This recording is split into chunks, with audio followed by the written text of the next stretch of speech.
ಗಣೇಶ್ ಮತ್ತು ಪಾಠಶಾಲೆ ಗಣೇಶ್ ಅನ್ನೋ ಹುಡುಗನು ಶಾಲೆಯಲ್ಲಿ ಓದುತ್ತಿದ್ದ. ಅವನು ತುಂಬಾ ಚುಟುಕು, ಆದರೆ ಓದಿನಲ್ಲಿ ಬುದ್ಧಿ ತಲೆ ಕೆಳಗು. ಒಂದು ದಿನ ಮಾಸ್ಟರ್ ಕೇಳಿದ್ರು, ಗಣೇಶ್, ಹೇಳು ಬಾ, ಭಾರತದ ರಾಜಧಾನಿ ಯಾವುದು?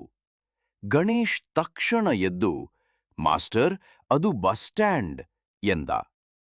ಮಾಸ್ಟರ್ ಕೋಪಗೊಂಡು ಕೇಳಿದ್ರು, ಅದು ಯಾಕೂರಿ? ಗಣೇಶ್ ನಗುತ್ತಾ ಹೇಳಿದ, ಅವತ್ತು ನನ್ನ ಅಪ್ಪ ಅಮ್ಮ ಹೇಳ್ತಿದ್ದರು, ಈ ನಗರದಲ್ಲಿ ರಾಜಧಾನಿ ಬಸ್ ಸ್ಟ್ಯಾಂಡ್ಗೆ ಅಂದ್ರು.